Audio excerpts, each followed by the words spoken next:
Welcome back to career expert India channel. तर विद्यार्थी मित्रांनो, सीबीएसईचा रिझल्ट लागला, पण आता पुढे काय? त्या विद्यार्थ्यांना आता पुढे फायनान्शियल कंडिशन त्यांची स्ट्रॉंग नाहीये आणि त्यांना 11वी 12वी करायची नाहीये आणि त्यांना डायरेक्ट कोणता तरी असा कोर्स पाहिजे ज्याच्याकडून 2 वर्षानंतर त्यांना डायरेक्ट जॉब मिळेल किंवा त्यांना डायरेक्ट जॉब करून प्लस त्यांना शिक्षण करायचंय। तर अशा विद्यार्थ्यांसाठी सुवर्ण संधी आपण घेऊन आलेलो आहे।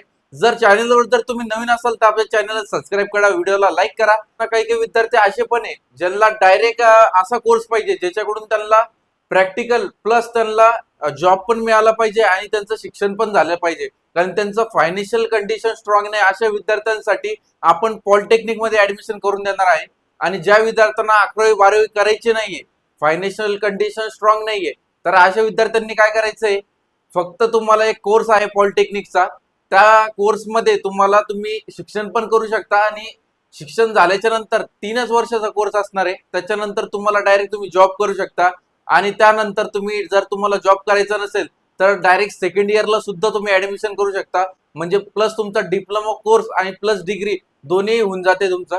तर त्यामध्ये तुम्हाला कसं कसं करायचंय, पुढे कशी काउन्सिलिंग असणार आहे। आता 10वीचा रिझल्ट तर लागलाय, पण स्टेट बोर्डचा रिझल्ट अजून लागलेला नाहीये। पण काही काही विद्यार्थी असे असतात सीबीएसई मध्ये की त्यांचं फायनान्शियल कंडिशन स्ट्रॉंग नसते, तर अशा विद्यार्थ्यांनी काय करावं पुढे?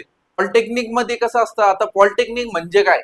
तर पॉलिटेक्निक म्हणजे हा एक 3 वर्षाचा डिप्लोमा कोर्स आहे। त्यामध्ये तुम्हाला प्रॅक्टिकल नॉलेज जास्त मिळते आणि प्लस त्याच्यामध्ये तुमचं कॅटेगरी वाईज पण तुम्हाला फीस मिळते। जर मुलगी असेल तर एकदम 0 फीस मध्ये ऍडमिशन होईल आणि जर मुलगा असेल तर त्यांना कॅटेगरी वाईज बेनिफिट मिळतील। तर विद्यार्थी मित्रांनो, तुम्हाला काय करायचंय, जर तुम्हाला या फील्ड मध्ये ऍडमिशन करायचं असेल आणि तुम्हाला पुढे 11वी 12वी करायची नसेल, डायरेक्ट तुम्हाला शिक्षण घेऊन जॉब करायचा असेल, त्याच्यामध्ये सर्वात मोठा फायदा काय असणार आहे विद्यार्थ्यांना?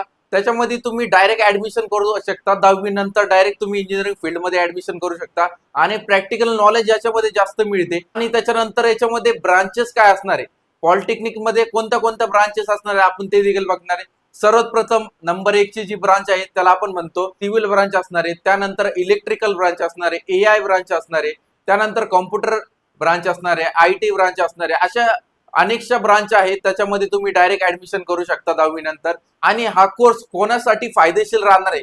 ज्याची फायनान्शियल कंडिशन स्ट्रॉंग नाहीये आणि ज्याला लवकर जॉबला लागायचंय, तर अशा विद्यार्थ्यांसाठी हा कोर्स एकदम बेस्ट आहे।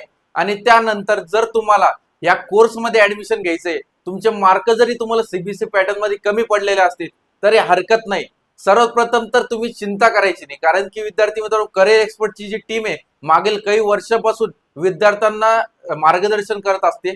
तुमचं काउन्सिलिंगचं रजिस्ट्रेशन पासून तर तुमचं ऍडमिशन होईपर्यंत तुम्हाला संपूर्ण मार्गदर्शन हे चांगल्या प्रकारे करत असते। आता लवकरच आपली पॉलिटेक्निकची जी काही प्रवेश प्रक्रिया असते, ऑनलाईन मार्फत जे काही रजिस्ट्रेशन असतं किंवा चॉईस फिलिंग असते किंवा ऍडमिशन असतं, तर ते होत असतं डीटीच्या वेबसाईट वरती।